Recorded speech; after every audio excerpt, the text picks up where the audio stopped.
Hello student, कैसे हो आप। चलिए स्टार्ट करते हैं। आज अपने परसेंटेज की क्लास 5 में अपने देख चुके थे 38 to 60 तक के क्वेश्चन। आज अपने स्टार्ट कर रहे हैं RS अग्रवाल के परसेंटेज के क्वेश्चन नंबर 61 से। तो चलिए देखते हैं क्वेश्चन नंबर 61 क्वेश्चन में ये कह रहा है, एक कक्षा के 3 सेक्शन हैं जिसमें क्रमशः 40, 50 और 60 छात्र हैं। इनमें से क्रमशः 10%, 20% तथा 10% उत्तीर्ण हुए। उत्तीर्ण का मतलब पास हुए। पूरी कक्षा में कितने प्रतिशत विद्यार्थी उत्तीर्ण हुए, मतलब क्लास के टोटल पास परसेंटेज चाहिए अपने को। देखिए ये कह रहा है कि एक कोई क्लास है, उस क्लास के 3 सेक्शन हैं। मैं मान लेता हूँ पहला सेक्शन ए है, दूसरा बी है और तीसरा सी है। ये कह रहा है ए में 40 स्टूडेंट है, बी में 50 स्टूडेंट है और सी में 60 स्टूडेंट है। फिर ये कह रहा है ए में 10% स्टूडेंट पास हुए, बी में 20% स्टूडेंट पास हुए और तीसरी क्लास सी में 10% स्टूडेंट उत्तीर्ण यानी कि पास हुए। तो अगर मैं पास का परसेंटेज निकालूं तो 40 का 10% होता है 4, 50 का 20% होता है 10 और 60 का 10% होता है 6। तो ए क्लास में 4, बी क्लास में 10 और सी क्लास में 6, यानी कि टोटल अगर किया जाए तो टोटल जो स्टूडेंट हैं वो पास हो गए 20 स्टूडेंट। और इधर अगर मैं टोटल करता हूँ तो तीनों क्लासों में जो टोटल स्टूडेंट थे वो थे 150, यानी कि 150 में से 20 स्टूडेंट पास हुए हैं। उत्तीर्ण या जो पास स्टूडेंट है वो है 20। तो अब अपने को चाहिए उत्तीर्ण या पास का प्रतिशत। तो देखिए जिसका परसेंटेज चाहिए वो ऊपर, जितने में से चाहिए वो नीचे और गुना में 100। जितने पास थे वो ऊपर रख दिए, टोटल नीचे रखा और परसेंटेज बनाने के लिए इनटू 100। तो 0 से 0 कैंसिल हो गया, तो मेरे पास आ गया 200/15। अगर मैं इसको आगे करता हूँ तो ये 5 के टेबल से कट गया 40 पर और ये 5 के टेबल से कट गया 3 पर। तो मेरे पास में इस क्वेश्चन का आंसर आ गया 13। 1/3% जो स्टूडेंट थे वो इस एग्ज़ाम में कुल मिला के पास हुए हैं। तो पास का परसेंटेज था 13, 1/3%। ऑप्शन ए अपना आंसर है। नेक्स्ट क्वेश्चन है अपने पास क्वेश्चन नंबर 62। इसमें ये कह रहा है खिलौनों के मूल्य में प्रति खिलौना 20% वृद्धि किए जाने पर तथा इनकी बिक्री की संख्या 15% कम हो गई। खिलौनों के बिक्री मूल्य में कितना परिवर्तन हुआ। देखिए इस क्वेश्चन को करने के लिए अपने पास पहला परसेंटेज है 20% वृद्धि और दूसरा परसेंटेज है अपने पास 15% कम। देखिए इस क्वेश्चन में 2 परसेंटेज के अलावा और कोई न्यूमेरिकल डाटा नहीं है। तो मैं पहले परसेंटेज को ए मान लेता हूँ और दूसरे को बी। वृद्धि वाले को मैं प्लस से दिखाऊंगा और कम वाले को मैं माइनस से। तो अपना यहाँ पे फार्मूला अप्लाई हो जाएगा a minus B minus A into B upon 100। और जैसे ही अपने इसे को करते हैं तो a की वैल्यू 20 है, b की वैल्यू 15 है, माइनस 20 गुना 15 और बटा में 100। अब जैसे ही अपने इसे कैंसिल करेंगे तो 0 से 0 कैंसिल हो गया। ये अपने पास में आ जाएगा 20 माइनस 15 माइनस 30 बटा में 10। 0 से फिर 0 कैंसिल हो गया, तो ये हो गया 20 माइनस 15 माइनस 3। तो फाइनली अपने इसको लिख सकते हैं 20 माइनस 18, क्योंकि ये दोनों ऐड होकर के माइनस का 18 बना देंगे। तो मेरे पास बचा 2 और ये 2 प्लस का बच रहा है, तो मैं इसे लिखूँगा 2% की वृद्धि हो जाएगी। तो ऑप्शन नंबर ए अपना राइट आंसर है। नेक्स्ट क्वेश्चन है अपने पास में क्वेश्चन नंबर 63।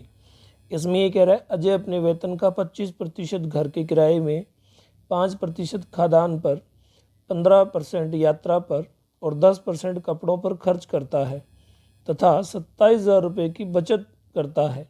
अजय की मासिक आय क्या है। देखिए इस क्वेश्चन में मैं ऐसा मान लेता हूँ कि जो अजय की मंथली इनकम है वो है 100%। इसमें से वो अजय खर्च कर देता है 25% घर के किराए पर, उसके बाद 5% खाद्यान्न पर, 15% यात्रा पर और 10% कपड़ों पर खर्च कर देता है। अगर मैं इसके टोटल खर्चे को जोड़ूं तो इसका जो टोटल खर्चा है वो बन जाता है 30, 40, 55, 55%। यानी कि अजय 100% में से 55% खर्चा कर देता है। देखिए अगर अजय 100% कमा के लाया और उसमें से 55 उसने खर्चा कर दिया तो अजय के पास जो अजय की बचत बची वो कितनी बची, 45%। देखिए अगर टोटल सैलरी में से खर्चा एक्सपेंस माइनस कर दिया जाए तो जो बचता है वो सेविंग बचती है। तो अजय की सेविंग कितनी है, 45%। यानी कि इस क्वेश्चन में जो अजय की सेविंग है वो परसेंटेज में कितनी आ रही है, 45%। अब अजय की सेविंग परसेंटेज में है 45% और उधर वो कह रहा है कि अजय 27,000 रुपये की बचत करता है।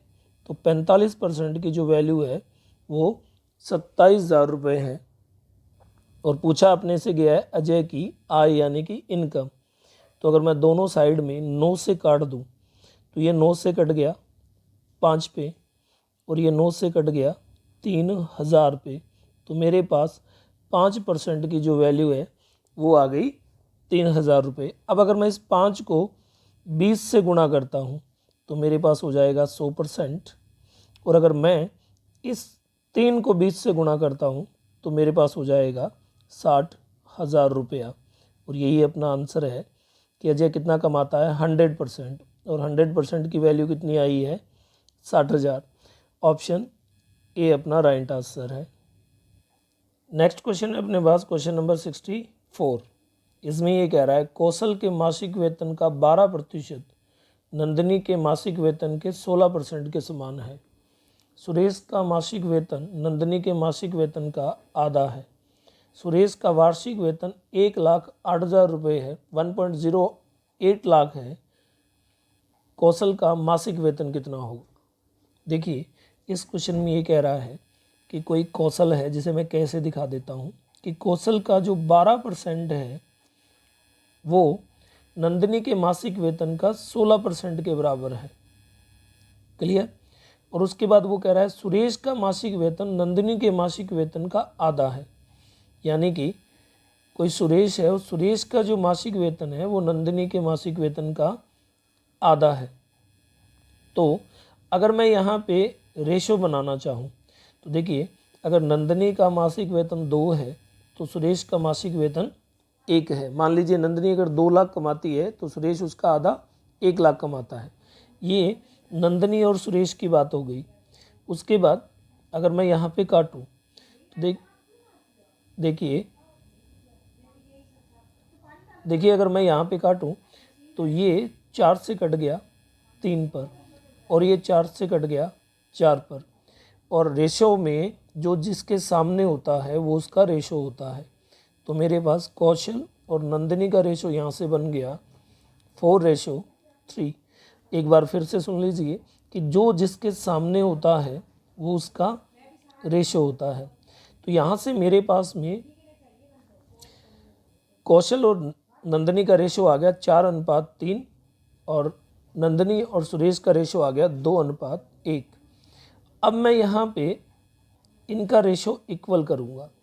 देखिए यहाँ नंदिनी का रेशो 3 है और यहाँ नंदिनी का रेशो 2 है।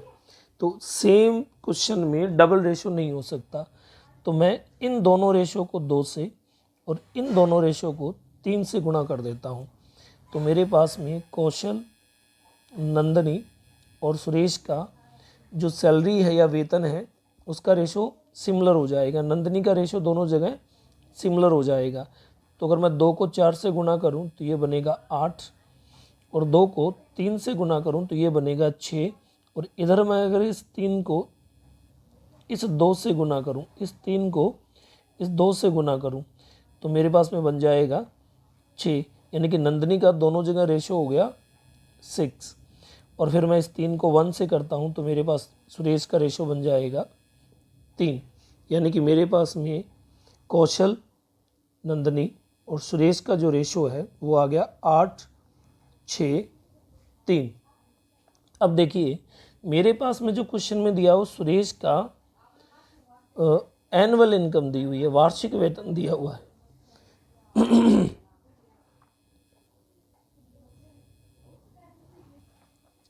देखिए अब जो क्वेश्चन में मेरे पास दिया हुआ है वो सुरेश का वार्षिक वेतन दिया हुआ है, और यहाँ मेरे पास सुरेश का रेशो है 3, यानी कि 3 रेशो की जो वैल्यू दी हुई है वो मेरे पास दी हुई है 1,08,000। मैं इसे लिख सकता हूँ, अगर लाख से गुणा कर दूँ तो ये मेरे पास में हो जाएगा 1,08,000 इस फॉर्म में। तो एक रेशो की वैल्यू के लिए मैं इसे 3 से डिवाइड कर देता हूँ। 1,08,000 को जैसे ही मैं 3 से डिवाइड करूँगा तो एक रेशो की वैल्यू मेरे पास आई 36,000 रुपये। एक रेशो 36,000 के बराबर है। अब अपने को चाहिए कौशल का वेतन। तो देखिए कौशल के पास जो रेशो है वो है 8, और एक रेशो की जो वैल्यू आ रही है वो आ रही है 36,000। तो अगर मैं 8 को 36,000 से गुणा कर दूं तो मेरे पास कौशल का एनुअल इनकम आ जाएगा 2,88,000 रुपये, 2,88,000। लेकिन ये तो एनुअल आया है, यानी कि वार्षिक आया है, और अपने को क्या चाहिए, अपने को चाहिए मासिक, अपने को चाहिए मासिक। तो मासिक यानी कि 12 महीने का, एक साल में 12 महीने होते हैं। तो अगर मैं कौशल के वेतन को 2,88,000 को 12 से डिवाइड कर दूं, 2,88,000 को मैं कितने से डिवाइड कर दूं, 12 से डिवाइड कर दूं, तो मेरे पास कौशल का मासिक वेतन आ जाएगा 24,000 रुपये, यानी कि कौशल 24,000 रुपये मंथली कमाता है। ऑप्शन नंबर डी अपना आंसर हो जाएगा। नेक्स्ट क्वेश्चन है अपने पास 65 नंबर। इसमें ये कह रहा है कोई व्यक्ति अपनी आय का, इनकम का 80% खर्च करता है। निर्वाह खर्च में वृद्धि होने के कारण उसके खर्चे में 37.5% की वृद्धि होती है तथा उसकी आय में 16 से 2/3% की वृद्धि होती है। उस व्यक्ति की वर्तमान बचत कितनी है? देखिए इस क्वेश्चन को करने के लिए मैंने माना कि उस आदमी की कोई ना कोई इनकम या आय है, ठीक है, इसमें से वो कुछ खर्च कर देता है और कुछ बचत कर लेता है। अब देखिए मैंने माना कि उसकी जो आय है वो 100% है या 100 है, तो वो खर्च कितना करता है, 80। तो उसकी बचत कितनी है, 20। ये अपने पास पहली स्टेटमेंट आ गई। अब ये कह रहा है कि वो आदमी अपना खर्चा बढ़ा देता है 37.5%। 37 से 1/2% उसका खर्चा क्या हो जाता है, बढ़ जाता है। अगर मैं 80 का 37.5% निकालूँ तो 37.5% को मैं लिख सकता हूँ 75/200। तो जैसे मैं इसे काटूंगा, ये 25 से कटा 3 पे, ये 25 से कटा 8 पे, और ये 8 से कट गया 10 पे। तो उसकी जो खर्चा है वो कितना बढ़ गया, पहले से 30% बढ़ गया। यानी कि 80 वो पहले खर्च करता था, 30 और करने लग गया, तो अब उसका खर्चा कितना है, 110, 110% है, लेकिन हमने 110 रुपये मान लेते हैं। क्लियर, ये उसका खर्चा हो गया। अब वो कह रहा है उसकी इनकम भी 16 से 2/3 बढ़ गई।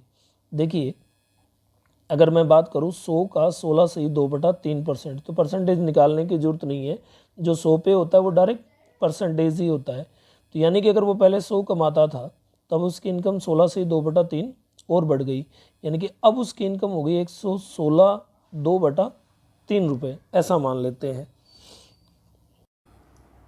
देखिए अब उस क्वेश्चन में फाइंड करते हैं बचत। अब उसकी तो 350/3 अब उसकी इनकम है, और 110 अब उसका खर्चा है। अगर इनकम में से उसका खर्चा निकाल दिया जाए तो जो बचेगी वो बचत बचेगी। तो इसके बड़े में अपनी 1 मान लेते हैं। एलसीएम आ गया इसका 3, ये हो गया 350 माइनस 330। जब इसे सॉल्व करेंगे तो ये अपना आएगा 20/3। ये हो गई उसकी बचत।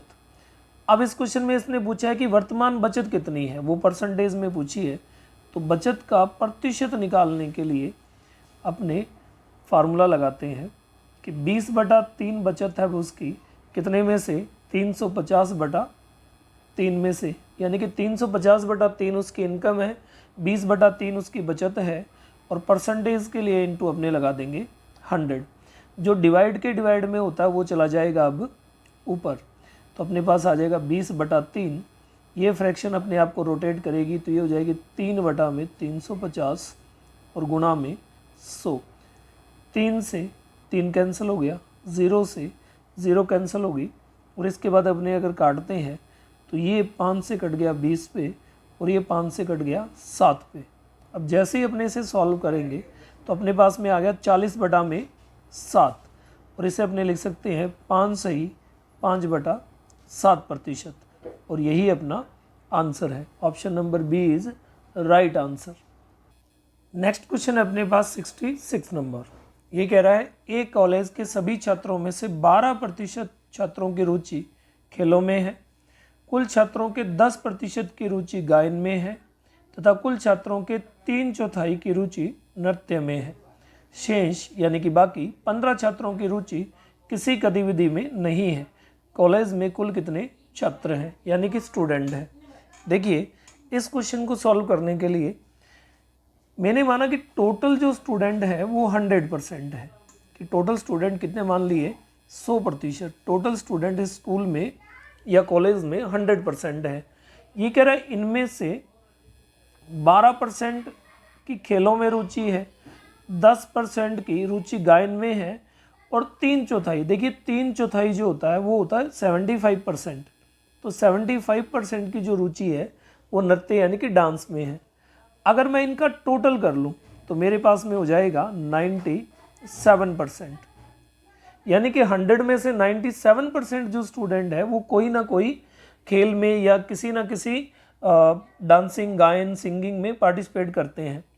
अगर 100 में से 97% किसी ना किसी में पार्टिसिपेट करते हैं तो कितने परसेंट स्टूडेंट बचे, 3% स्टूडेंट बचे। 100 में से अगर मैं 97 को माइनस कर दूं तो मेरे पास बचेगा 3%। 3% स्टूडेंट ऐसे हैं जो किसी भी पार्टिसिपेट में भाग नहीं करते या किसी भी एक्टिविटी में पार्टिसिपेट नहीं करते, और इन 3% की जो वैल्यू है वो दे रहा है 15, यानी कि 3% की वैल्यू है 15। किसी भी एक्टिविटीज़ में पार्टिसिपेट नहीं करते हैं 3%, उधर वो बोल रहे हैं 15 छात्रों की रुचि किसी भी गतिविधि में नहीं है, तो 3% की वैल्यू 15। अब अगर मैं दोनों तरफ 3 से काट दूं तो मेरे पास आएगा 1% की वैल्यू 5, और अगर मैं दोनों तरफ अब 100 से गुणा कर दूं तो मेरे पास में 100% की वैल्यू आ जाएगी 500, और 100% मैंने माना था टोटल स्टूडेंट, तो उस कॉलेज में टोटल स्टूडेंट है 500। ऑप्शन बी राइट है। 67 नंबर क्वेश्चन। ये कह रहा है एक मेले में किसी दिन 35,000 दर्शक पहुंचे तथा उनसे 9,50,000 रुपये की प्रवेश राशि प्राप्त की गई। यदि प्रवेश शुल्क वयस्क के लिए 40 रुपये और बच्चे के लिए 20 रुपये हो तथा 10% दर्शकों को निःशुल्क पास मिला हो तो मेले में कितने बच्चे थे। देखिए मैं ऐसा मान लेता हूँ कि टोटल ये कह रहा है 35,000 दर्शक वहाँ पे पहुँचे, 35,000 का 10% फ्री वाले थे। 35,000 का 10% होता है 3500। 3500 दर्शक ने कोई रुपया नहीं दिया, तो जो प्रवेश शुल्क मिला वो मिला कितने से, वो मिला 35,000 में से अगर मैं 3500 को निकाल दूं तो वो अपने को मिला है 31,500 दर्शकों से। यानी कि उस मेले में टोटल कितने दर्शकों ने शुल्क दिया, 31,500 ने। अब इसमें दो कैटेगरी थी, एक तो वो कह रहा है बच्चे थे जिनकी एंट्री फीस थी 20 रुपये, और एक वयस्क थे जिनकी एंट्री फीस थी 40 रुपये, यानी कि बच्चों से डबल। और इन दोनों से मिलकर के वो कह रहा है कि जो प्रवेश शुल्क आया था वो आया था 9,50,000 रुपये। एक बार फिर से समझिए कि टोटल 35,000 आए जिनमें से 10% यानी कि 3500 फ्री थे, 35,000 में से अगर 3500 निकाल दें तो 31,500 ने प्रवेश शुल्क दिया, जिनमें बच्चे से 20 रुपये और वैसे से 40 रुपये लिए गए, और टोटल जो रकम इनके पास आई वो थी 9,50,000 रुपये। अब अगर हमने नेक्स्ट देखें तो मैंने माना कि बच्चों की जो संख्या थी वो x थी और वैश्यक थे वो, अगर 31,500 सारे थे और उसमें से बच्चे x थे तो वैश्यक रहेगा 31,500 माइनस x। अब देखिए, अब इसकी अपनी कंडीशन बनाते हैं। देखिए, बच्चों की संख्या थी x और एक बच्चे से रुपया मिला है 20, तो बच्चों से इनकम मिली x इंटू 20 प्लस वैश्यक बच गए 31,500 माइनस x, और इनसे जो लिया गया वो लिया गया 40 रुपया x से। तो यहाँ से मेरे पास बच्चों की रकम और यहाँ से मेरे पास वैश्यक या बड़ों की रकम आ जाएगी, और टोटल इनसे जो मिला वो मिला 9,50,000 रुपया। अब अगर मैं इसको सॉल्व करता हूँ तो ये हो जाएगा 20x, और इसे सॉल्व करने पर ये बन जाएगा 12,60,000 माइनस 40x। मैंने 40 से एक बारी से और एक बारी से गुना कर दिया, और बराबर मेरे पास है 9,50,000। अब यहाँ पे ये 20 प्लस का है और ये 40 माइनस का है, तो ये हो जाएगा 20x minus 40x equal to ये है 9,50,000, और ये जो 12,60,000 है ये इस साइड आएगा तो ये हो जाएगा माइनस का 12,60,000। अब जब इसे सॉल्व करेंगे तो अपने पास जो आएगा वो आ जाएगा माइनस का 20x इक्वल टू 9,50,000 में से जब अपने 12,60,000 को माइनस करेंगे तो ये बचेगा 3,10,000 माइनस का।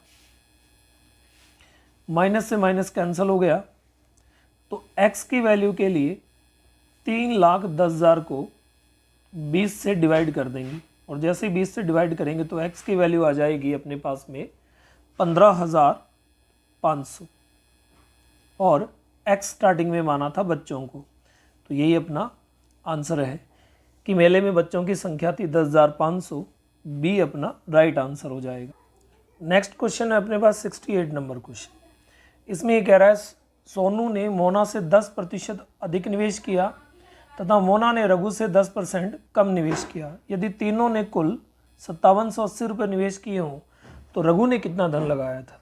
देखिए, इस क्वेश्चन में स्टार्टिंग में ये सोनू और मोना की बात कर रहा है, और उसके बाद ये मोना और रघु की बात कर रहा है, यानी कि इसमें 3 पर्सन है, सोनू, मोना और रघु। ये कह रहा है सोनू ने मोना से 10% अधिक निवेश किया।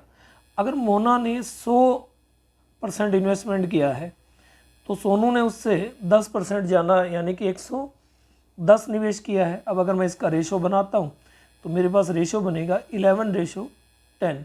इसी तरह ये कह रहा है मोना ने रघु से 10% कम निवेश किया। अगर रघु ने 100 निवेश किया है तो मोना ने उससे 90 निवेश किया है। अब अगर मैं इसका रेशो बनाता हूँ तो ये मेरे पास बनेगा 9:10। अब देखिए, यहाँ मोना का जो है वो 10 है और यहाँ जो मोना का रेशो है वो 9 है, जबकि मोना एक ही है।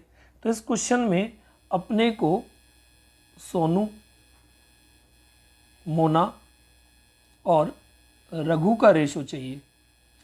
तो अगर ऐसा है तो मैं पहले रेशो को 9 से मल्टीपल कर देता हूँ और दूसरे रेशो को मैं 10 से मल्टीपल कर देता हूँ। तो अगर मैं इसे 9 से मल्टीपल करूँगा तो सोनू का रेशो हो जाएगा 99, और अगर मैं इसे 10 से गुणा करूँगा तो मोना का रेशो हो जाएगा 90।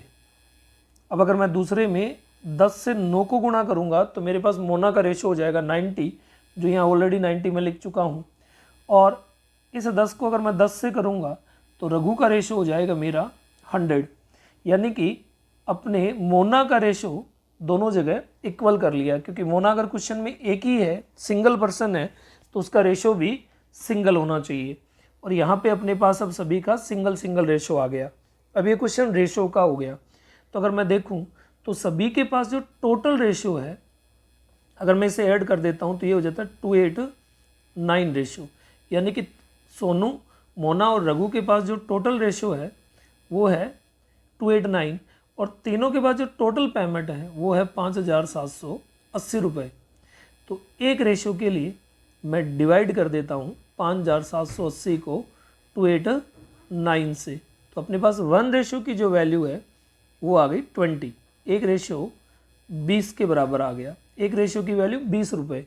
अब अपने को रघु का धन चाहिए, तो देखिए जो रघु है उसका जो रेशो है वो है 100, और एक रेशो का जो पेमेंट मिल रहा है वो है 20। तो अगर एक का 20 है तो 100 का मिलेगा 2,000 रुपये, और यही अपना आंसर है, option number B. Next question है अपने पास में 69 नंबर क्वेश्चन।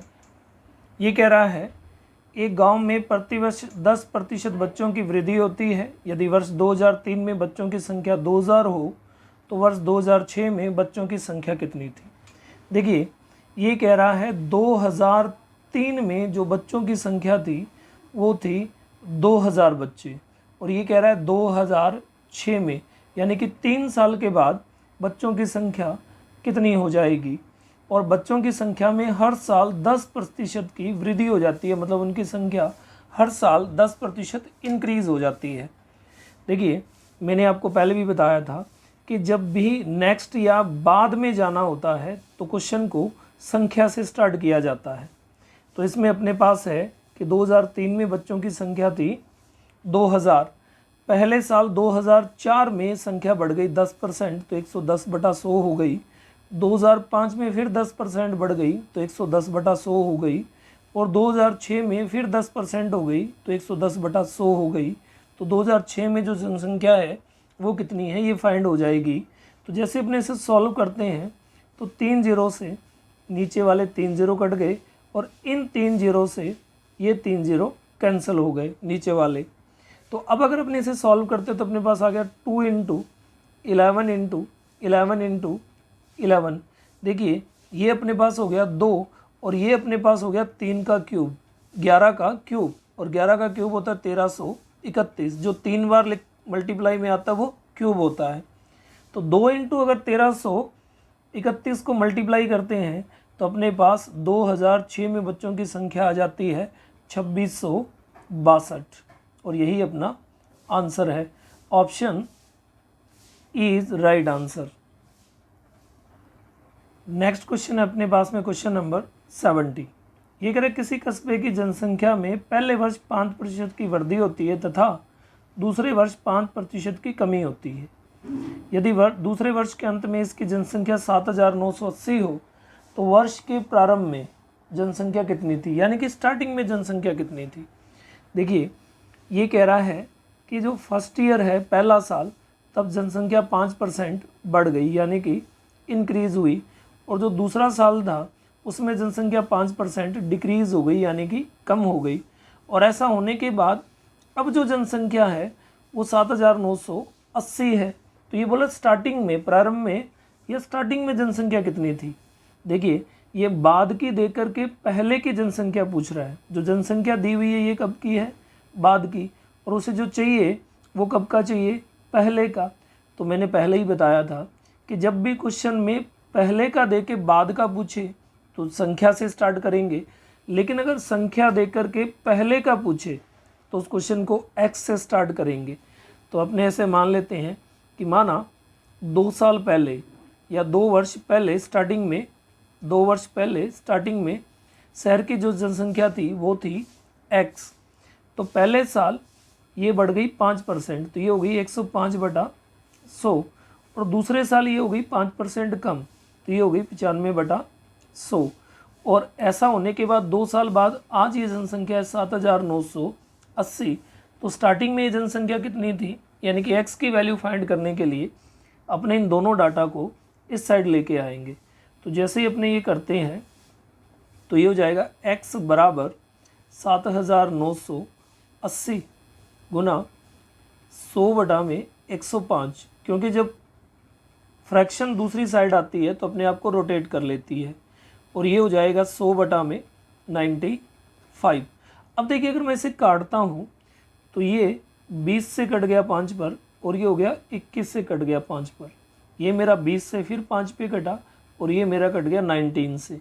देखिए 21 के पहाड़े से 7980 कट जाएगा 380 पर और 19 के पहाड़े से 380 कट जाएगा 20 पर। तो मेरे पास में x बराबर आ गया 20 गुना 20 गुना 20 और ये होता है 20 का क्यूब। तो x को की वैल्यू आ गई 8000, यानी कि स्टार्टिंग में इस कस्बे की जो जनसंख्या थी वो थी 8000। ऑप्शन डी अपना राइट आंसर है। नेक्स्ट क्वेश्चन है अपने पास में 71 नंबर क्वेश्चन। ये कह रहा है यदि किसी वर्ग की प्रत्येक भुजा में 10% की वृद्धि कर दी जाए तो इसके क्षेत्रफल में कितने प्रतिशत की वृद्धि होगी। देखिए अपने पास में जो दिया गया परसेंटेज है वह इस क्वेश्चन में 10% इंक्रीज या वृद्धि, परसेंटेज एक ही बार दिया हुआ है। दूसरा ये बोल रहा है 10% की वृद्धि हो गई और लास्ट में पूछ रहा है कितने प्रतिशत वृद्धि होगी। देखिए दिया गया परसेंटेज सिंगल हो और मांगा गया आंसर सेम हो, यानी कि वो इंक्रीज दे करके इंक्रीज मांगे और डिक्रीज दे करके डिक्रीज मांगे, कम का परसेंटेज दे करके कम मांगे और ज़्यादा का परसेंटेज दे करके ज़्यादा मांगे और क्वेश्चन में परसेंटेज के अलावा कुछ नहीं हो। तो मैंने पीछे बताया था कि फार्मूला लगेगा 2n plus minus n square upon 100। एक बार फिर से सुन लीजिए कि जब क्वेश्चन में दिया गया डाटा सिर्फ परसेंटेज हो और मांगा गया आंसर सेम टू सेम हो, क्वेश्चन की लैंग्वेज से कोई मतलब नहीं है, वहाँ परसेंटेज बेस 2n वाला फार्मूला लगा देंगे अगर दिया गया परसेंटेज और मांगा गया आंसर सेम है। तो जैसे ही मैं फार्मूला अप्लाई करता हूँ 2n की वैल्यू दिया गया परसेंटेज यानी कि 10 है, इंक्रीज तो प्लस लगाएंगे, n का स्क्वायर यानी कि 10 का स्क्वायर 100 और बटा में 100। अब जैसे ही इसे सॉल्व करेंगे तो अपने पास में आ जाएगा 21% इंक्रीज, यानी कि 21% की वृद्धि हो जाएगी। क्लियर, यही अपना आंसर है। नेक्स्ट क्वेश्चन है अपने पास में क्वेश्चन नंबर 72। इसमें ये कह रहा है एक आयत की लंबाई में 10% की वृद्धि तथा चौड़ाई में 10% की कमी करने पर आयत के क्षेत्रफल में क्या होगा, यानी कि वो इंक्रीज होगा या डिक्रीज होगा। तो देखिए अपने पास में यहाँ 2 परसेंटेज है, तो पहले परसेंटेज को मैं मान लेता हूँ 10% ए, इसको मैं ए मान लेता हूँ और दूसरे परसेंटेज को मैं मान लेता हूँ बी। तो दूसरा परसेंटेज भी है मेरे पास 10, लेकिन देखिए पहला परसेंटेज मेरे पास वृद्धि का है तो मैं इसे दिखाऊंगा प्लस से और दूसरा मेरे पास कमी का है तो मैं इसे दिखाऊंगा माइनस से। देखिए 2 परसेंटेज है, क्वेश्चन में परसेंटेज के अलावा कुछ भी नहीं है, एक ज़्यादा का है एक कम का है। तो मैं यहाँ पे फार्मूला लगा दूंगा a minus B minus A into B upon 100। जब दिया गया डाटा परसेंटेज में हो और क्वेश्चन में परसेंटेज के अलावा कुछ नहीं हो और परसेंटेज एक से ज़्यादा बार हो तो ये फार्मूला अप्लाई होता है। तो जैसे ही अपने इसे अप्लाई करेंगे तो अपने पास आ जाएगा 10 माइनस 10 माइनस 10 इंटू 10, यानी कि दोनों परसेंटेज का गुणा और बटा में 100। अब अगर अपने इसे सॉल्व करेंगे तो 10 से 10 कैंसिल हो गया और ये अपने पास में सॉल्व करने पे आ जाएगा माइनस का 1%। और मैंने बताया था कि जब माइनस हो तो उसका मतलब होता है 1% की कमी या डिक्रीज़, यानी कि कम या डिक्रीज़ या लॉस वाला होगा। तो इस क्वेश्चन में ये पूछ रहा है नए आयत के क्षेत्रफल में क्या होगा, तो देखिए उसमें 1% की कमी आ जाएगी, बी अपना राइट आंसर हो जाएगा। नेक्स्ट क्वेश्चन है अपने पास में 73 नंबर क्वेश्चन। ये कह रहा है किसी वर्ग की प्रत्येक भुजा में 30% वृद्धि करने पर इसके क्षेत्रफल में कितने प्रतिशत वृद्धि होगी। देखिए दिया गया जो परसेंटेज है वो मेरे पास में है 30% और वृद्धि का है मतलब परसेंटेज इंक्रीज का है और मांगा गया आंसर भी परसेंटेज में मांग रहा है और वो भी वृद्धि या इंक्रीज में मांग रहा है, यानी कि दिया गया परसेंटेज और मांगा गया आंसर दोनों सेम सेम है। तो ये क्वेश्चन 71 जैसा हो गया। इसमें भी अपना फार्मूला लग जाएगा 2n plus minus n square upon 100 कि क्वेश्चन में दिया गया परसेंटेज सिंगल हो और मांगा गया आंसर सेम हो। परसेंटेज इंक्रीज का तो आंसर भी इंक्रीज में और परसेंटेज डिक्रीज का तो आंसर भी डिक्रीज में। तो ये वाला फार्मूला अप्लाई हो जाता है। तो अपने n की वैल्यू पुट कर देते हैं यहाँ पे।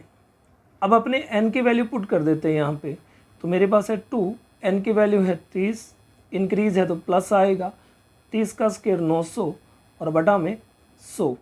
तो जैसे ही अपने इसे सॉल्व करेंगे तो ये आ जाएगा 60 प्लस ये कट के हो जाएगा 9, तो 9, तो अपना आंसर आ गया 69% की वृद्धि हो जाएगी। ठीक है, option D is right answer हो जाएगा अपना। नेक्स्ट क्वेश्चन है अपने पास में क्वेश्चन नंबर 74। ये कह रहा है एक वर्ग की लंबाई तथा चौड़ाई में क्रमशः 40 और 30% वृद्धि करने पर प्राप्त आयत का क्षेत्रफल दिए गए वर्ग के क्षेत्रफल से कितने प्रतिशत अधिक होगा। देखिए इस क्वेश्चन में अपने पास 2% है, एक 40 और दूसरा 30, और ये दोनों परसेंटेज ही इंक्रीज या वृद्धि के हैं। तो जैसा कि मैं पहले बता चुका हूँ कि जब क्वेश्चन में परसेंटेज के अलावा कुछ नहीं हो, दिया गया डाटा सिर्फ परसेंटेज हो, परसेंटेज 1 से ज़्यादा हो, तो पहले परसेंटेज को A और दूसरे परसेंटेज को B मान लेंगे। परसेंटेज कम का है तो उसे माइनस से दिखाएंगे और ज़्यादा का है तो उसे प्लस से दिखाएंगे, या दोनों परसेंटेज ही ज़्यादा के हैं तो अपने इन दोनों को प्लस से दिखाएंगे। और यहाँ पे फार्मूला अप्लाई हो जाएगा A plus B plus A into B upon 100। ये फार्मूले तब लगते हैं जब क्वेश्चन में परसेंटेज के अलावा और कोई न्यूमेरिकल डाटा ना हो। क्वेश्चन की लैंग्वेज जो मर्जी हो, लेकिन न्यूमेरिकल डाटा सिर्फ और सिर्फ परसेंटेज में दिया हुआ हो। तो A की वैल्यू है 40, B की वैल्यू है 30, दोनों प्लस के हैं तो यहाँ प्लस आएगा, और 40 इंटू 30 बटा में 100। अब जैसे इसे सॉल्व करेंगे तो ये अपना हो जाएगा 70 प्लस, इसे जब सॉल्व करेंगे तो 2 से 2 0 कैंसिल हो गई और 4 का 3 मल्टीपल हो गया 12। तो अपने पास फाइनल आंसर आ गया 82% की वृद्धि हो जाएगी, या 82% इंक्रीज हो जाएगा। ऑप्शन सी अपना राइट आंसर है।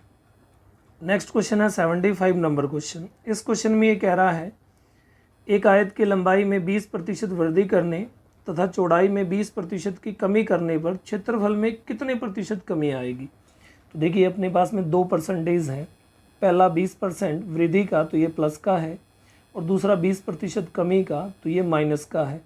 तो यहाँ पर अपना फार्मूला लग जाएगा A minus B minus A into B upon 100 वाला, और जैसे ही मैं इसे अप्लाई करूँगा तो प्लस का 20 माइनस का 20 माइनस 20 गुना 20 बटा में 100, और जैसे इसे सॉल्व करेंगे तो प्लस के 20 से माइनस का 20 कैंसिल हो जाएगा, 2 0 से 2 0 कैंसिल हो जाएगी, और मेरे पास बचेगा माइनस का 4%।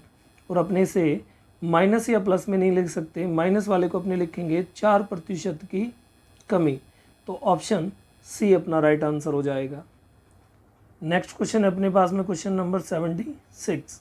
इसमें ये कह रहा है एक आयत की लंबाई में 60% वृद्धि करने पर इसकी चौड़ाई में कितने प्रतिशत कम करनी होगी जिससे इसका क्षेत्रफल पूर्ववत रहे, यानी कि पहले जितना रहे। तो देखिए अपने पास दिया गया परसेंटेज है 60% वृद्धि, और क्वेश्चन में परसेंटेज के अलावा कुछ नहीं है, और जो मांगा गया आंसर है वो मांग रहा है कितने प्रतिशत कमी, यानी कि दिया गया परसेंटेज सिंगल है और वो वृद्धि का है, और मांगा गया आंसर परसेंटेज में है लेकिन उल्टा है। तो मैंने पीछे बताया था कि जब क्वेश्चन में दिया गया परसेंटेज सिंगल हो और मांगा गया आंसर उससे अपोजिट हो, ज़्यादा दे करके कम मांगे, कम दे करके ज़्यादा मांगे, तो अपने फार्मूला अप्लाई करते हैं n 100 प्लस माइनस n गुना 100। तो यहाँ अपने पास n की वैल्यू है 60, और क्योंकि n इंक्रीज का है, परसेंटेज इंक्रीज का है तो नीचे आएगा 160। 100 में अगर इंक्रीज का है तो 100 में प्लस करके लिखेंगे, और डिक्रीज का है तो 100 में से माइनस, और मल्टीप्लाई में 100। अब जैसे इसे काटेंगे तो 0 से 0 कैंसिल हो गया। अब अगर इसे काटते हैं तो ये कट गया 25 से 4 पे, और ये कट गया 4 से 4 पे। आगे काटेंगे तो 3 से कट गया 2 पे 6, और 2 से कट गया 2 पे 4, यानी कि 2 के पहाड़े से 3 बार और 2 के पहाड़े से 2 बार। तो फाइनली मेरे पास में ये आ गया 25 का 3 मल्टीपल, ये हो जाएगा 75, और डिवाइड बाय 2। जब इसे सॉल्व करेंगे तो अपने पास में ये आ जाएगा 37 से ये 1/2 2%। तो अपना आंसर आ गया 37 सही 1/2, जिसे लिखा जा सकता है 37.5% भी। तो ऑप्शन ए अपना राइट आंसर है। नेक्स्ट क्वेश्चन है अपने पास 77। ये कह रहे किसी वर्ग की त्रिज्या में 50% वृद्धि होने पर इसके क्षेत्रफल में कितने प्रतिशत वृद्धि होगी। देखिए दिया गया परसेंटेज सिंगल है और वो वृद्धि का है यानी कि ज़्यादा का, और मांगा गया आंसर भी वृद्धि में है और प्रतिशत में है। दिया गया परसेंटेज और मांगा गया आंसर अगर सेम है और परसेंटेज एक ही बार दिया हुआ है तो अपने फार्मूला लगा देंगे 2n वाला, 2n प्लस माइनस n²/100। तो n की वैल्यू है 50, वृद्धि का है तो प्लस आएगा, 50 का स्क्वायर हो जाएगा 2500 और बटा में 100। जब इसे सॉल्व करेंगे तो ये अपने पास हो जाएगा 100 प्लस, और ये 100 से कट जाएगा 25 पर, तो ये आ जाएगा 25। ऐड करने पर ये बनेगा 125% इंक्रीज या वृद्धि का। तो option D is right answer. Next question है 78 नंबर क्वेश्चन। ये अगर किसी गोले की त्रिज्या में 50% की कमी होने पर इसके पृष्ठ के क्षेत्रफल में कितने प्रतिशत कमी आएगी। देखिए दिया गया परसेंटेज है सिंगल और कम का है, और मांगा गया आंसर भी कम का है। तो मैंने पीछे भी बताया था कि जब दिया गया परसेंटेज सिंगल हो और मांगा गया आंसर सेम हो, कम दे करके कम मांगे और ज़्यादा दे करके ज़्यादा मांगे, तो फार्मूला लगेगा 2n प्लस माइनस n²/100। जब परसेंटेज एक हो और मांगा गया आंसर और दिया गया परसेंटेज सेम हो तो फार्मूला यही अप्लाई होता है। तो जैसे ही अपने इसे अप्लाई करेंगे तो अपने पास 2n की वैल्यू आ गई 50। अब ये कम का है तो यहाँ लगाएंगे माइनस 50 का स्क्वायर 2500 और बटा में 100। जैसे इसे सॉल्व करेंगे तो ये आ जाएगा 100 और इसे सॉल्व करेंगे तो ये आ जाएगा 25। 100 में से 25 को माइनस करेंगे तो अपने पास बचा 75% और आंसर आएगा 75% की कमी। तो ऑप्शन सी अपना राइट आंसर है। नेक्स्ट क्वेश्चन है अपने पास 79 नंबर क्वेश्चन। ये कह रहे क्रमशः 1 सेंटीमीटर, 2 सेंटीमीटर और 3 सेंटीमीटर अर्धव्यास, अर्धव्यास का मतलब होता है रेडियस या त्रिज्या वाली 3 गोलाकार ठोस गेंदों को पिघला करके एक बड़ी गोलाकार गेंद बनाई गई। यदि इस प्रक्रिया में 25% सामग्री नष्ट हुई तो नई गेंद का अर्धव्यास यानी कि रेडियस कितना होगा। देखिए गोलाकार यानी कि ये स्पेयर की बात कर रहा है, ये गोले की बात कर रहा है, मतलब ये क्वेश्चन गोले का है और जो गोला है वो सरफेस एरिया या वॉल्यूम या आयतन का चैप्टर है। मतलब तब तक इस क्वेश्चन में आपको थोड़ा बहुत डाउट रहेगा जब तक आप वॉल्यूम या सरफेस एरिया या एरिया का चैप्टर नहीं कर लेते। फिर भी अपने इसको करते हैं। देखिए ये कह रहे 3 गेंदें मिलाई गई। पहली जो थी उसकी रेडियस है 1 सेंटीमीटर, दूसरी जो बॉल है उसकी जो रेडियस है वो है 2 सेंटीमीटर, और जो तीसरी गेंद है उसका जो रेडियस है वो है 3 सेंटीमीटर। और इन तीनों को मिलाकर के इन तीनों से एक बड़ी गेंद बना दी गई, और ये कह रहा है इसकी जो रेडियस है वो अपने को फाइंड करनी है। और इस सारी प्रक्रिया में ये जितना भी प्रक्रिया है इसमें क्या हुआ, 25% सामग्री क्या हो गई, नष्ट हो गई। यानी कि जो बड़ी गेंद है वो कितनी मिली, इन तीनों का जितना वॉल्यूम था उसका 3/4 ही रह गया, क्योंकि 1/4 तो नष्ट हो गया, तो बाकी कितना रह गया 3/4। 1/4 का मतलब होता है 25% और 3/4 का मतलब हो गया 75%। यानी कि अगर 25% नष्ट हो गया तो कितना बचा 75%। बस अपने इसी थ्योरी पर कर लेते हैं। तो देखिए वॉल्यूम का मतलब है क्यूब। जब तक आप वॉल्यूम का चैप्टर नहीं कर देते, जब तक आप इतना याद रखिए कि वॉल्यूम का मतलब है, या जहाँ पे आयतन की बात करेगा उसका मतलब है क्यूब। तो पहली गेंद का जो क्यूब है, एक का जो क्यूब है वो होगा 1, दूसरी गेंद है 2, तो इस 2 का जो क्यूब होगा वो होगा 8, और जो तीसरी गेंद है उसकी साइड है 3 सेंटीमीटर, तो जो 3 का क्यूब है वो हो जाएगा 27। यानी कि इन तीनों को पिघला करके जब एक ही सांचे में डाला गया तो इनका जो वॉल्यूम आया या इनकी जो सामग्री आई वो अपने पास आ गई 36 या 36 r³ या जो भी आ गया, 36 आ गया अपने पास में टोटल। अब ये कह रहे 25% इसमें से नष्ट हो गया। अगर 25% नष्ट हो गया तो बाकी कितना बचा 3/4। तो मैंने इसका 4 फाइंड कर लिया। अगर मैं 3/4 फाइंड करता हूँ तो ये 9 पे चला गया और ये अपने पास आ गया 27, 27। यानी कि जो नई गेंद बनी वो कितने की बनी, वो बनी 27 सेंटीमीटर क्यूब की बनी। ये उसका वॉल्यूम है, लेकिन अपने को तो रेडियस चाहिए। तो रेडियस के लिए क्या करेंगे, देखिए यहाँ अपने क्यूब किया है तो यहाँ अपने रेडियस के लिए क्यूब रूट कर देंगे। तो जैसे ही मैं 27 का क्यूब रूट करता हूँ तो मेरे पास रेडियस आ जाएगी 3 सेंटीमीटर, यानी कि सी अपना राइट आंसर आ जाएगा। इस क्वेश्चन को डिटेल में समझने के लिए जिस दिन आपका वॉल्यूम का मैं चैप्टर करवाऊंगा उस दिन ये क्वेश्चन मैं दोबारा से फुल डिटेल में बता दूंगा। अभी सिर्फ आप इतना ध्यान रखिए कि इन तीनों को मिलाकर के एक बड़ी गेंद बनाएगी। ऐसा मान लीजिए एक सुनार है जिसको 3 टाइप की ज्वेलरी दी गई, उसने तीनों को मिलाकर के एक बड़ी ज्वेलरी बना दी। तो देखिए इन तीनों का जो वेट है, एक टाइप से जो वॉल्यूम है, वो इस बनने वाले की वॉल्यूम के बराबर आना चाहिए। इसमें से जो डिस्ट्रॉय हो गया, जो नष्ट हो गया, जो सामग्री खराब हो गई, उसको अपने निकाल दिया और बाकी जो बचा उसका अपने उससे क्या फाइंड कर लिया, रेडियस। तो अपना आंसर आ गया 3 सेंटीमीटर। नेक्स्ट क्वेश्चन है अपने पास में 80 नंबर। ये कह रहा है कक्षा में लड़कों की संख्या लड़कियों से 16% अधिक है। कक्षा में लड़कों की संख्या का लड़कियों की संख्या से क्रमशः अनुपात क्या है। देखिए इस क्वेश्चन को करने के लिए मैं ऐसा मान लेता हूँ कि क्लास में बॉयज़ एंड गर्ल्स, इन दोनों को एक साथ अपने बोल सकते हैं स्टूडेंट, ये है 100%, यानी कि ये इनका टोटल है कि बॉयज़ एंड गर्ल्स कितने हैं, 100%। फिर ये कह रहा है कि जो बॉयज़ की संख्या है वो गर्ल्स से कितने परसेंट ज़्यादा है, 16%। तो मैं इसे बोल सकता हूँ कि ये इन दोनों का डिफरेंस है। देखिए जब भी किसी क्वेश्चन में एक बार टोटल दिया हो और एक बार डिफरेंस दिया हो तो बड़ी संख्या निकालने के लिए, बड़ा रिजल्ट निकालने के लिए या बड़ा नंबर निकालने के लिए उन दोनों को ऐड करके 2 से डिवाइड कर देते हैं। तो टोटल है इनका 100% और कम ज़्यादा ही ये 16। तो मैंने दोनों को ऐड किया तो ये आ गया 116 और डिवाइड बाय 2, तो मेरे पास में यहाँ पे आ गया 58%। और ये मेरे पास में क्लास में बॉयज़ की संख्या आ गई। अब देखिए टोटल कितने होते हैं स्टूडेंट, 100%। अगर 100% में से 58% बॉयज़ हैं तो बाकी 42% क्या बच गई, गर्ल्स।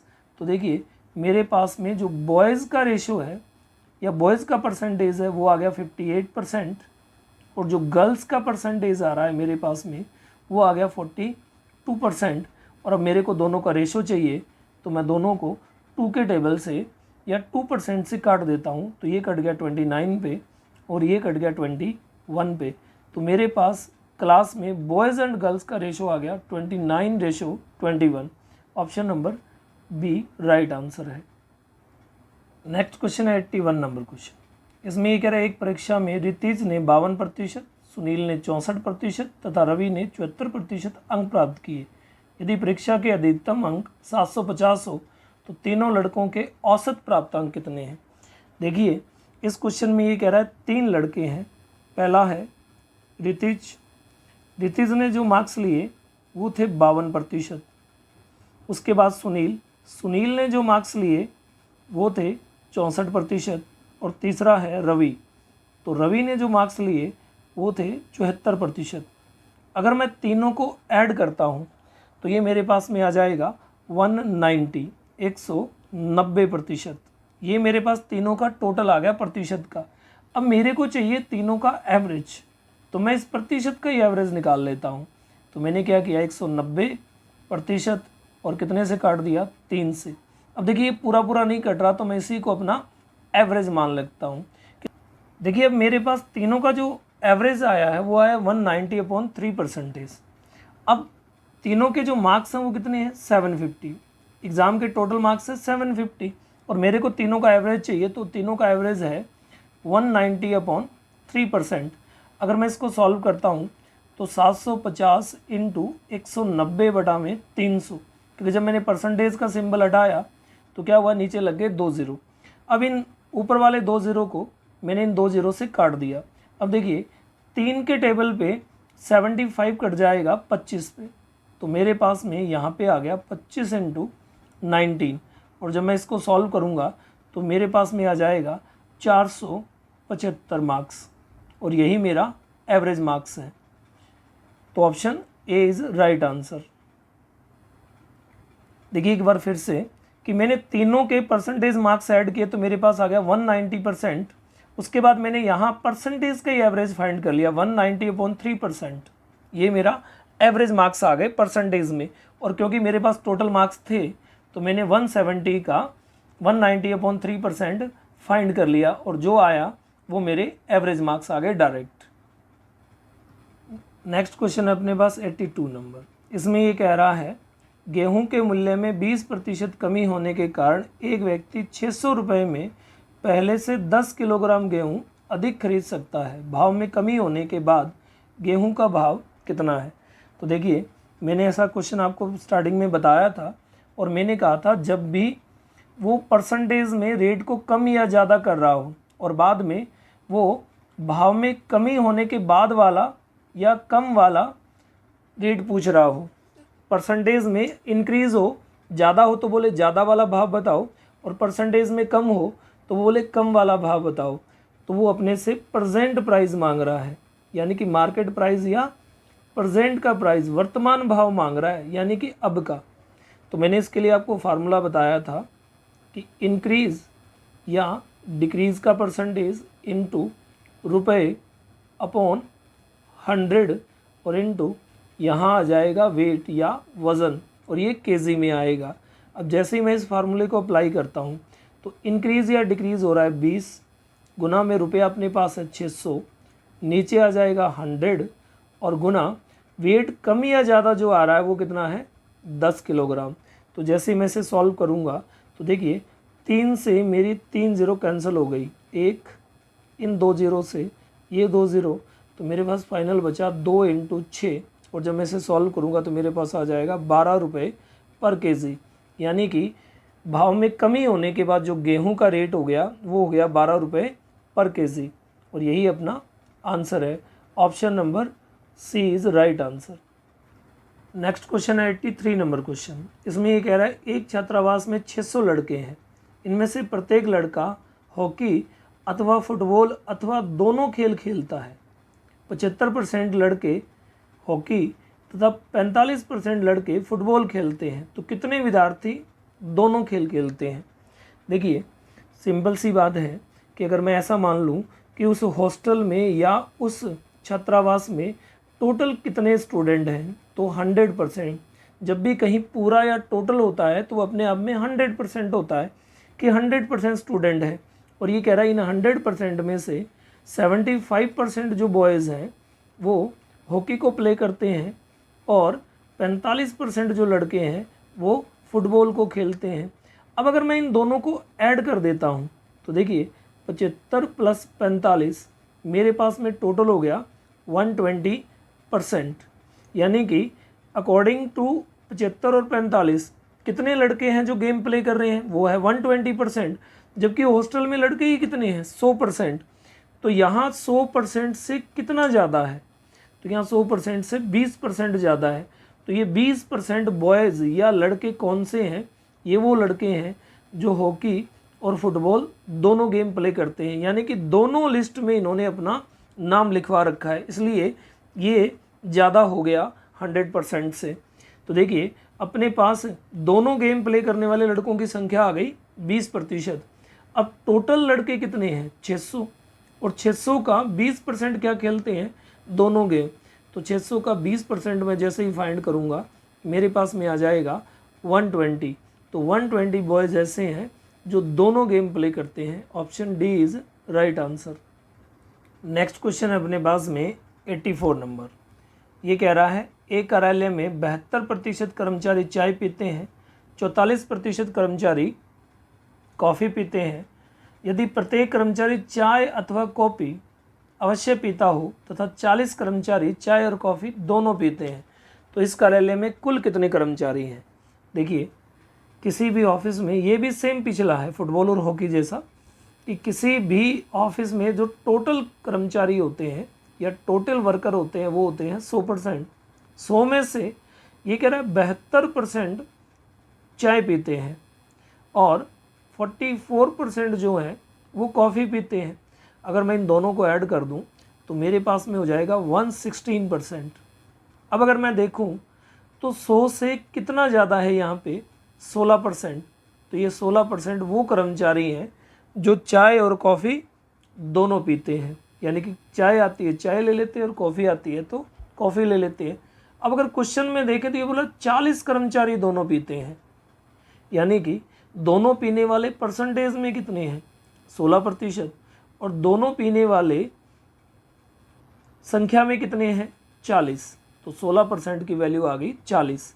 अगर मैं दोनों ओर 4 से काट दूं तो ये आ जाएगा 4% इक्वल टू 10, और अगर मैं दोनों ओर 25 से गुना कर दूं तो ये हो जाएगा 100% और ये हो जाएगा 250, और 100% कर्मचारी टोटल थे। तो उस ऑफिस में टोटल कितने कर्मचारी थे 250। सी अपना राइट आंसर हो गया। नेक्स्ट क्वेश्चन है अपने पास 85 नंबर क्वेश्चन। इसमें ये कह रहा है एक परीक्षा में 35% विद्यार्थी एक विषय में, 42% विद्यार्थी दूसरे विषय में अनुत्तीर्ण रहे, 15% विद्यार्थी दोनों विषयों में अनुत्तीर्ण रहे। यदि कुल परीक्षार्थियों की संख्या 2500 हो तो केवल एक ही विषय में कितने विद्यार्थी उत्तीर्ण रहे। देखिए इस क्वेश्चन में जो टोटल स्टूडेंट हैं वो है 2500। तो सबसे पहले अपने इसमें क्या करते हैं, 35 में से मैं 15% को माइनस कर देता हूँ तो पहले सब्जेक्ट में मेरे पास में आ गए 20% विद्यार्थी, और 42 में से अगर मैं 15% माइनस कर देता हूँ तो दूसरे में मेरे पास में आ गए 27% विद्यार्थी जो प्योर हैं, क्योंकि ये 15 इन 35 में भी थे और ये 15 इन 42 में भी थे, दोनों जगह काउंट हो रहे थे। तो मैंने दोनों जगह से निकाल दिए तो केवल एक ही सब्जेक्ट में जो स्टूडेंट है वो मेरे पास बच गए। अब जैसे ही मैं इनको ऐड करता हूँ तो मेरे पास हो जाएगा 47% स्टूडेंट। अब मैं इन 2500 का 47% फाइंड कर लेता हूँ। 2500 स्टूडेंट का 47% फाइंड किया तो सर परसेंटेज हटा बटे में लग गया 100, 2 से 2 0 कैंसिल हो गई और मेरे पास आ गया 25 इंटू 47, 25 7 175 बच गए 17, 25 4 100, 100 और 17 117। तो मेरे पास में आंसर आ गया 1175। बी अपना राइट आंसर आ गया। नेक्स्ट क्वेश्चन है अपने पास 86 नंबर क्वेश्चन। ये क्वेश्चन कैलकुलेशन का है। ये कह रहा है 220 का 18.5% प्लस 680 का 12.4% बराबर कितना होगा। तो देखिए इस क्वेश्चन को करने के लिए सबसे पहले अपने करते हैं 220 का 18%, 18.5%, परसेंटेज हटेगा तो नीचे लग जाएगा 100, पॉइंट हटा तो एक ज़ीरो और लग गया, प्लस 680 का 12.4%, परसेंटेज हटेगा तो बटे में लग जाएगा 100, पॉइंट हटा तो नीचे एक ज़ीरो और लग गया। अब अपने इसे काट देते हैं, 0 से 0 कट गया। अगर आगे काटे तो ये 11 के टेबल से 2 पे कटा और ये 50 के टेबल से 2 पे कटा। इसे 5 के टेबल से काटा तो ये कटा 37 पर, और इसे 5 के टेबल से काटा तो ये कटा 10 पर। 11 का 37 मल्टीपल करने पर अपने पास आएगा 407 और बटा में इसके है 10, प्लस जब इसको सॉल्व करेंगे तो ये 0 से 0 कैंसिल हो गया। इसे काटेंगे तो ये 4 के टेबल पे कटा 17 पर, और इसे काटेंगे तो ये 4 के टेबल पे कटा 25 पर। इन दोनों को मल्टीपल करने पर अपने पास आ जाएगा 2108 और बटा में हो गया 25। अब इसे सॉल्व करने के लिए 10 और 25 का अपने ले लिया एलसीएम, तो वो अपने पास आया 100। जैसे ही 10 से काटेंगे तो ये 10 बार कटेगा और 10 को 407 से गुणा करने पर ये बनेगा 4070, प्लस नीचे वाले 25 से इसे काटेंगे तो ये 4 बार कटेगा और उस 4 को जब अपने 2108 से मल्टीप्लाई करेंगे तो ये बन जाएगा 8432, और जब इन दोनों को ऐड करके 100 से डिवाइड करेंगे तो ऐड करने पर ये हो जाएगा 12502 और बटा में 100, और जब इसे सॉल्व करेंगे तो ये अपने पास आ जाएगा 125.02, और यही अपना आंसर है। ऑप्शन बी राइट आंसर है। नेक्स्ट क्वेश्चन है अपने पास 87। इसमें ये कह रहा है 0.05 बराबर कितना प्रतिशत होगा। तो देखिए जैसा मैं पहले भी बता चुका हूँ कि किसी भी संख्या को 0.05 है, ये एक संख्या है, किसी भी संख्या को परसेंटेज में बदलने के लिए उसे मल्टीप्लाई कितना करते हैं 100। तो जैसे मैं इसे मल्टीप्लाई 100 करूँगा तो पॉइंट के बाद 2 ज़ीरो है, पॉइंट के बाद 2 डिजिट हैं, तो जब ये पॉइंट हटेगा तो ये 100 कैंसिल हो जाएगा, तो मेरे पास आ जाएगा 5%। दूसरा, अगर इसे सिंपल भी देखते हैं तो जब मैं 0.05 को 100 से मल्टीपल करूँगा तो ये मेरे पास आ जाएगा 500। और देखिए 2 छोड़ के पॉइंट है, 2 छोड़ के पॉइंट है, तो इसमें भी 2 छोड़ करके पॉइंट लग जाएगा, और पॉइंट के बाद 0 की वैल्यू नहीं होती, तो भी अपना आंसर आ जाएगा 5%। नेक्स्ट क्वेश्चन है 0.025 बराबर कितने प्रतिशत होगा। तो देखिए सेम पिछला क्वेश्चन है, मेरे पास में है 0.025 और मैंने इसे परसेंटेज में चेंज करना है, तो मल्टीप्लाई में मैं कितना लगा दूंगा 100। अब जैसे ही मैं इसे मल्टीप्लाई करूंगा तो ये मेरे पास में हो जाएगा 250। ठीक है, और क्योंकि पॉइंट के बाद 3 पॉइंट है, पॉइंट के बाद 3 डिजिट है, तो मैं इसमें 3 छोड़ के पॉइंट लगा दूंगा, और जैसे ही मैं इसमें 3 छोड़ के पॉइंट लगाऊंगा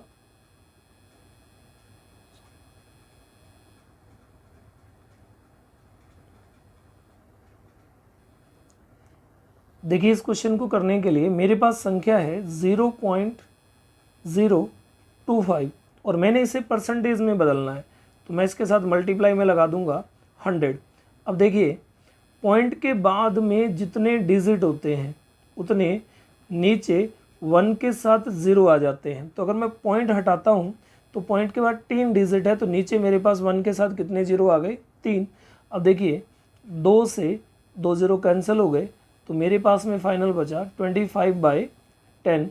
अब मैं इसको सॉल्व करूँगा तो नीचे जितना 0 होता है उतना ऊपर डिजिट छोड़ के राइट साइड से पॉइंट लग जाता है, तो एक छोड़ के पॉइंट लग जाएगा, तो मेरे पास आंसर आ गया 2.5%, और यही अपना आंसर है ऑप्शन सी। नेक्स्ट क्वेश्चन है 89, ये कह रहा है 5:4 बराबर कितना प्रतिशत है। देखिए ये क्वेश्चन अपने एग्जाम्पल में कर चुके हैं, तो ये कह रहा है 5:4 और इसे बदलना है प्रतिशत में। तो मैंने कहा था जब भी रेशो हो तो अपने उसे किस में लिख सकते हैं, फ्रैक्शन में, 5/4। और फ्रैक्शन या नंबर एक ही बात है, तो किसी भी नंबर को जब परसेंटेज में बदलना हो तो मल्टीपल में क्या लगा देते हैं 0। अब देखिए 4 से ये 100 कट गया 25 पर, और 25 का 5 मल्टीपल होता है 125, तो अपना आंसर आ गया 125%। दोबारा से देख लीजिए, जब भी कोई रेशो हो तो उसे पहले परसेंटेज में बदलने के लिए उसे फ्रैक्शन में चेंज करेंगे, फिर उसके साथ मल्टीपल में लगा देंगे 100, तो जो आएगा वो अपना परसेंटेज में आंसर आएगा। ऑप्शन सी अपना राइट आंसर है। नेक्स्ट क्वेश्चन है अपने पास में 90, ये कह रहा है 22.5% बराबर कितना होगा। तो देखिए अपने पास में दिया गया है 22.5%, और अपने को जैसा पता है कि जब भी परसेंटेज का सिंबल हटता है तो अपोजिट में कितना लेके आता है 100, तो अपने पास आ गया 22.5/100।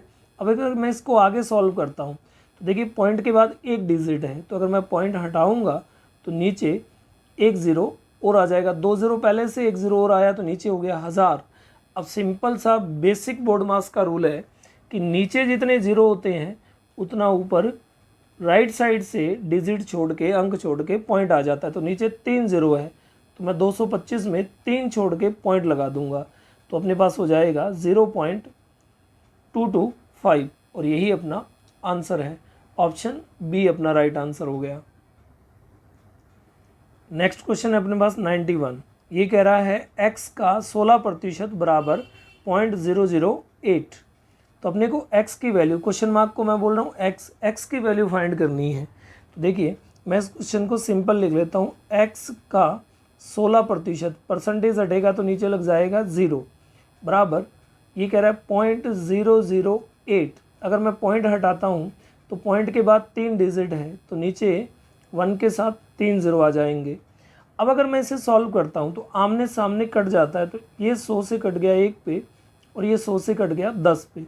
अब अगर मैं इसको क्रॉस मल्टीप्लाई कर लेता हूँ या मैं काट देता हूँ तो देखिए मेरे पास में ये हो गया 16x/1 इक्वल टू 8/10। अब अगर मैं इसको क्रॉस मल्टीप्लाई करता हूँ तो ये हो जाएगा 8 और ये हो जाएगा 160। तो मेरे पास में हो गया 160x इक्वल टू 8। x की वैल्यू के लिए मैं इसे दूसरी साइड ले जाता हूँ, तो 8/160। अब अगर मैं काटता हूँ तो ये 8 कट गया 1 से 8 के टेबल पे, और ये मेरे से कट गया 20 के टेबल पे, तो मेरे पास में आ गया 1/20। लेकिन ऑप्शन में तो ये नहीं है, तो एक में जब मैं 20 का भाग दूंगा, एक में अगर मैं 20 का भाग दूंगा तो ये नहीं जाएगा। तो देखिए अगर मैं 1 में 20 का भाग देता हूँ तो ये नहीं जाएगा, तो मैं यहाँ पे पॉइंट लगाऊंगा तो 0 आ जाएगा। अब भी नहीं जा रहा तो एक 0 लगाया, एक 0 और आ गया, तो मैं इसे काटूंगा तो ये मेरे पास आ गया 100। यानी कि इसको मैं लिख सकता हूँ 0.05, और यही मेरा आंसर है ऑप्शन बी। नेक्स्ट क्वेश्चन है 92। ये कह रहा है 130 का x प्रतिशत बराबर 11.7।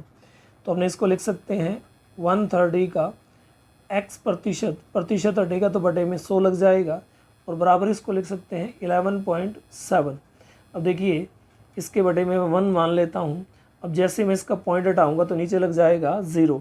ये 10 से कट गया 10 पे, और ये 10 से कट गया 13 पे, तो मेरे पास आ गया 13x इक्वल टू 117। x की वैल्यू के लिए ये 13 दूसरी साइड आकर के क्या कर देगा, डिवाइड। 13 का 9 मल्टीपल 117 होता है, तो अपना आंसर आ गया 9, बी ऑप्शन अपना राइट। नेक्स्ट क्वेश्चन है अपने पास 93।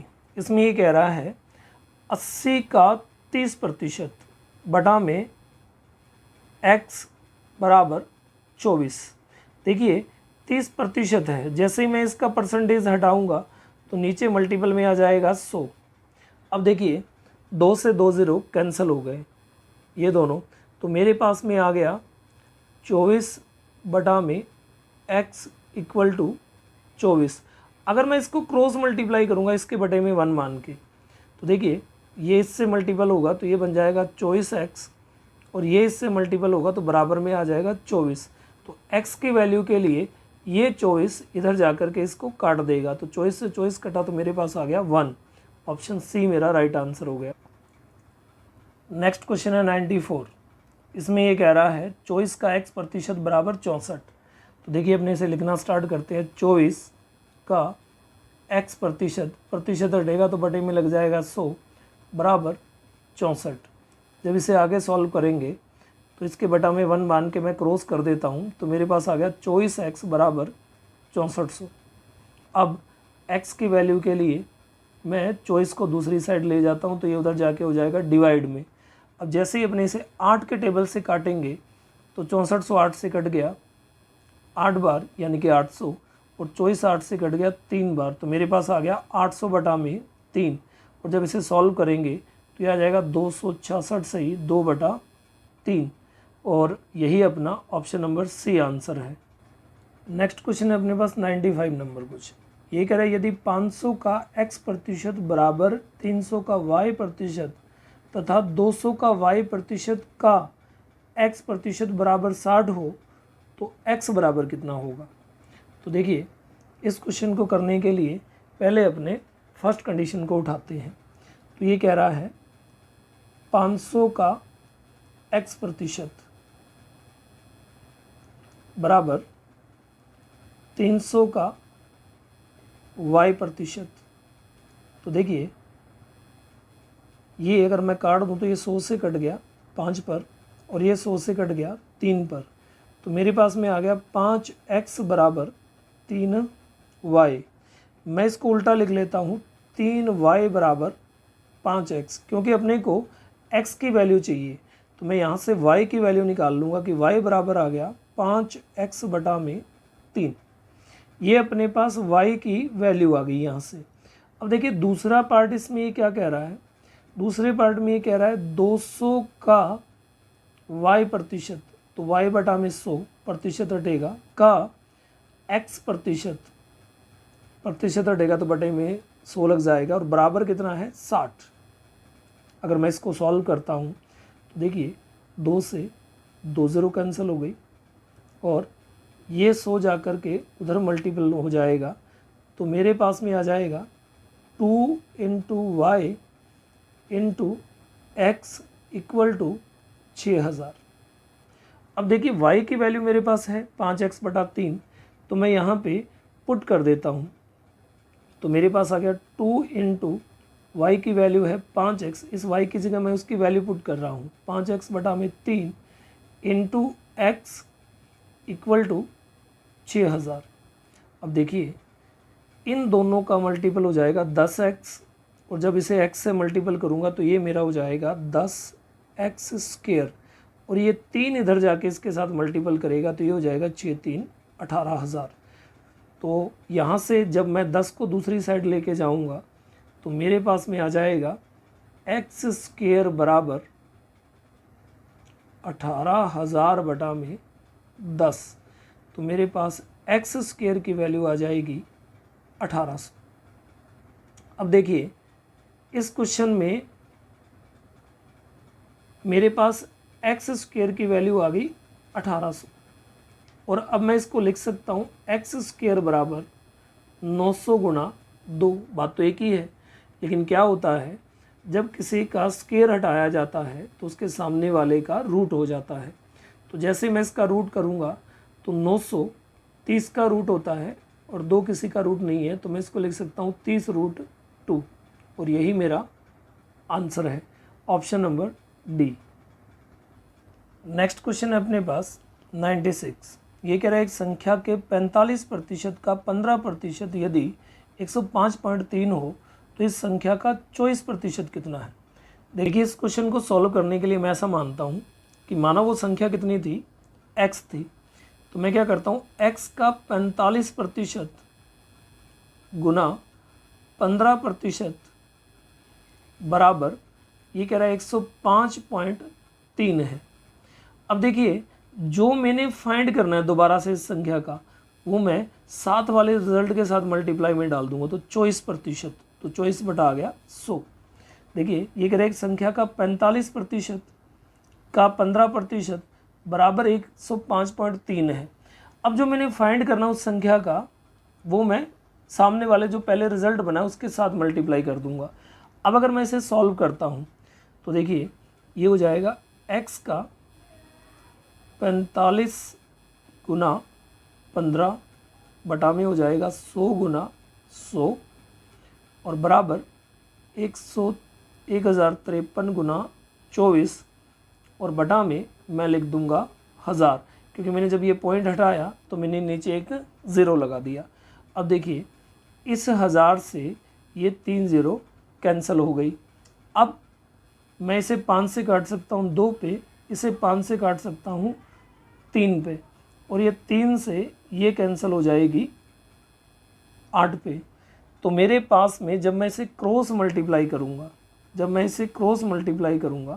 तो मेरे पास में रिज़ल्ट आ जाएगा 1053 गुना 8 गुना 2, और बटे में मेरे बचेगा 45। जब इसे अपने सॉल्व करेंगे तो ये अपना बन जाएगा 16,848, और बटे में आ जाएगा मेरे पास में 45। जब मैं इसे फाइनल सॉल्व करूँगा तो मेरे पास में आ जाएगा 374.4, और यही मेरा रिक्वायर्ड आंसर था। तो अपना आंसर बी राइट है इस क्वेश्चन में। नेक्स्ट क्वेश्चन है अपने पास में 97 नंबर क्वेश्चन। ये कह रहा है 500 का 6/7 का 42% का 35% कितना होगा। देखिए इस क्वेश्चन को करने के लिए ये कह रहा है 500 का 6/7 का 42%, तो प्रतिशत हटेगा नीचे 100 लग जाएगा, का 35% हटेगा तो नीचे 100 लग जाएगा। और जैसे ही अब अपने इसे सॉल्व करेंगे तो देखिए ये 7 से कट गया 6 पर, आगे अगर मैं काटता हूँ तो देखिए इस 100 से ये कट गया 5 पर, और इस 5 से ये कट जाएगा 20 पर।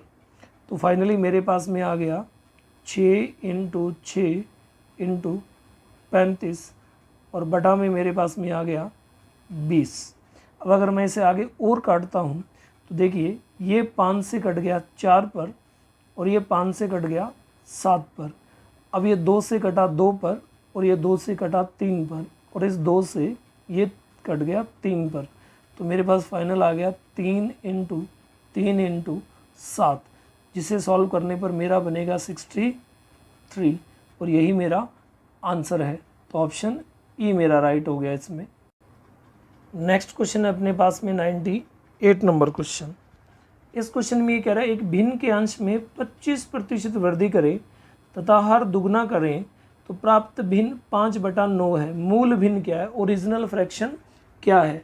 तो देखिए मैंने पीछे से आपको कुछ क्वेश्चन करवाए थे, तो मैंने आपको बताया था कि जब भी किसी फ्रैक्शन में उसके नॉमिनेटर यानी कि अंश और हर दोनों में से किसी एक या दोनों में प्रतिशत वृद्धि या कमी की जा रही हो और फिर बनने वाली कोई भी फ्रैक्शन दी जा रही हो, तो आपने क्या करना है, अगर प्रतिशत वृद्धि या प्रतिशत कमी है तो आपने क्या करना है कि उस प्रतिशत को, अगर वृद्धि है तो 100 में जोड़ देना है और कमी है तो 100 में से माइनस कर देना है और फिर जो भी बनने वाली फ्रैक्शन है उसके साथ उल्टा करके रिवर्स में डाल के मल्टीप्लाई कर देना है।